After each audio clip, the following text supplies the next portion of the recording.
umpisa natin do'n sa pinakamadali, yung tinatawag nating ASD or acute stress disorder. Yung acute stress disorder, automatic yan na hindi ka nakakatulog, tapos nababalisa ka na baka mamaya yung sa susunod na pag-ulan, maapektuhan ka na talaga. So yun, yung panandalian yun, usually it lasts for 2 to 3 days. Pero kung na-prolong siya at sabihin na natin, umaabot na nagkakaroon ka ng nightmares, tapos talagang na hindi yung konting ambon pa lang, natatakot ka na. Pero pwedeng ito ay maging PTSD or yung tinatawag nating post-traumatic stress disorder. Yun yung nakakalungkot kasi yung iba hindi kaagad nararanasan itong PTSD, pwedeng after several bagyo magiging ganun yung kanilang mental health issue at mahirap yun dahil kasi pag na-prolong siya, it can lead to talagang sabihin na natin major depressive disorder or kaya naman pwedeng magkaroon siya ng talagang delusion na baka mamaya ganito na yung mangyayari hanggang sa umaabot sa puntong naprapraning ng ibang individuals pagdating sa ganyan. Meron din naman tinatawag na adjustment Doktora, ang ganda-ganda ng paliwanag mo na alaka. No, ayan, sige. Ayan, nakabalik si Doktora. May naputo lang doon. Sige. Okay. Go please, yung Doktora. adjustment disorder. Okay, adjustment disorder, ito naman yung halimbawa, umaambon pa lang. Sasabihin mo na naku, sabi niya, baka pumunta tayo sa evacuation center. Umaabot ka na sa gano'n, nagpa-panic attack ka na. Kaya ang daming pa pwedeng kaakibat na mental health issues dito na siguro pagdating sa ganyang pagkakataon, malaking factor yung debriefing na tinatawag. Naku, Miss Jackie, yung mga binanggit ni Doktora, mayroon tinatawag na acute stress disorder. Yung 2 to 3 days na nag-aalala ka, okay pa. Pero pag lumagpas na doon at konting ulan pa lang, iba na yung pakiramdam mo, nagpapanik ka na. Ayun tinatawag daw yung post-traumatic disorder. Naku, Doktora, itutuloy PTSD. namin. Okay, itutuloy namin ni Miss Jackie ang pagtatanong ukol dito. Okay, Miss Jackie, go please. Thank you. Yes. Thank you po, Ms. Annie, and thank you, Dr. Camille. Dr. Camille, ano naman po yung mga paraan upang malampasan ang mga typhoon disaster-related trauma, yung mga stress po nila? Paano po ang ating magagawa? Dr. Camille? Okay.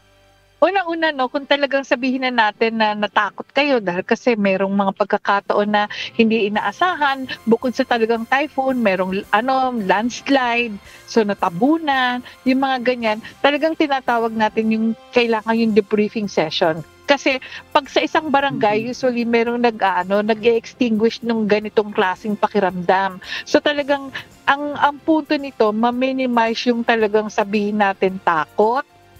At the same time, hindi natin iisipin na ma-traumatize tayo, bagkus ang iisipin yung maging matatag.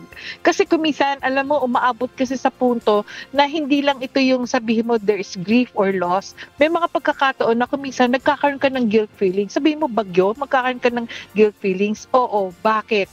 Kasi yung iba pag sinabing gano'n na halimbawa namatayan or kaya naman may nangyaring hindi maganda, ang sasabihin nila, dapat kasi hindi ko na siya pinalabas dapat kasi ganito ginawa ko dapat pinatawag, di ba? Yung mga ganon. So, ang nangyayari, sinisisi mo yung sarili mo dun sa mga pangyayari. So, kinakailangan talaga na pagdating sa ganyang pagkakataon, alam mo na rin, you have to be prepared. Kaya nga, ang maganda dito, yung mga disaster awareness program ng mga barangay palang level, kinakailangan talaga kahit paano mag-attend kayo.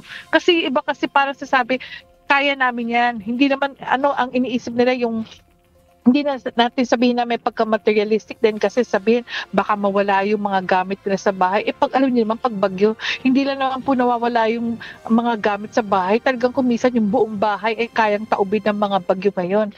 Dati hanggang signal number 3 lang. Ngayon, 4, 5, di ba? Parang nakakatakot na talagang alam natin na medyo mas matitindi ang makampas ng bagyo ngayon. Miss Jackie, doon kasi sa punto ng napakalakas ng bagyo, hindi lang talaga yung bahay mo ang iniisip mo. Okay, iisipin mo yan, disruption of income, disruption of your livelihood. Napakahirap yun noon. Dahil kung ikaw ay nagpapaaral, mayroon kang maliit na pinagkakitaan at nawala yun, naperwisyo yan because of the typhoon, malaking isipin yun, Doktora.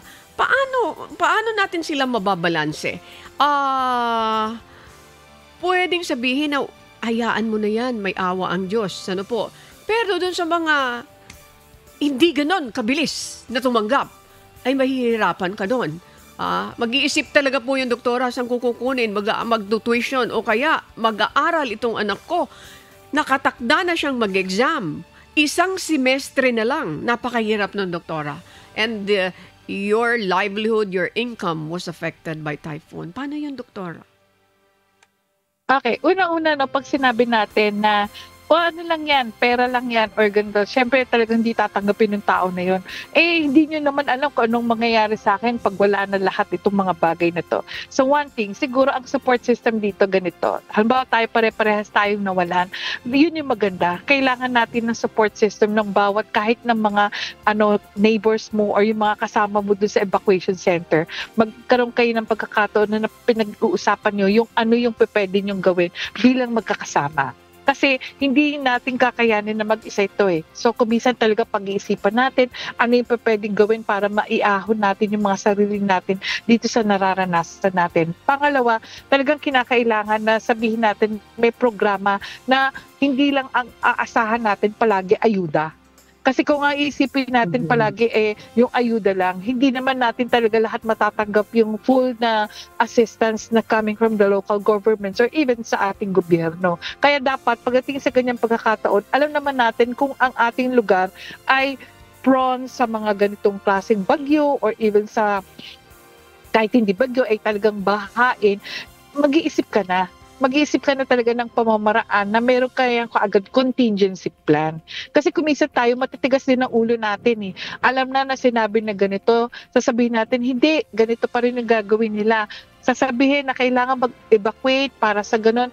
Yung ang gagawin, hindi, dito muna ako sa bahay. Tapos kumisan ang nangyari, nasa huli ang pagsisisi, may nangyaring hindi maganda, tapos magsisisihan kayo, lalong hindi ka nagkakaroon ng pagkakataon na maging maayos yung sasabihin natin na pwedeng hakbang para maiahon yung sarili. Kasi ang nangyayari, ang isipin na natin nagiging hopeless tayo, tapos wala na mangyayari sa buhay namin, ganito na lang, puro kahirapan na lang. And so pag naging depressive ka, ang iisipin mo talaga, hindi ka na makakaahon. So what more, ang pwedeng, yung pag naging ganito ang emosyon natin, wala talagang mangyayari. So talagang dapat kahit pa paano yung mismong barangay natin, kahit hindi natin kayang bigyan ng talagang financial assistance, magmo-motivate or at the same time, yung kanilang drive para talagang sabihin natin, hindi, kikilos tayo. Mga kapitbahay, ganito ang gagawin natin, hihingi tayo ng pamaraan para ang gobyerno mabigyan tayo ng ganito, ganyan. So, tulong-tulong. Kasi imposible na kaya natin mag-isang umahon pagdating sa kanyang pagkakataon. At the same time, siguro, kung alam nating naranasan ito, yung susunod na gagawin natin, next time, ito yung dapat nating gawin at ito yung mga tao na pwedeng responsable. Hindi kakayanin ng barangay yan. Kaya kailangan may mga focal persons involved or committee na binubuo para sa ganun matulungan yung mga tao ito in terms of emotional, psychological, and yung physical well-being na. And siguro importante pagdating dito, how you can enhance the spiritual being of an individual. Bakit? Kasi hindi naman tayo pinag-usapan natin dito yung relihiyon eh. Yung pakikipagkapwa-tao natin is one way para ma-uplift din yung mga tao because mataas ang ating spirituality.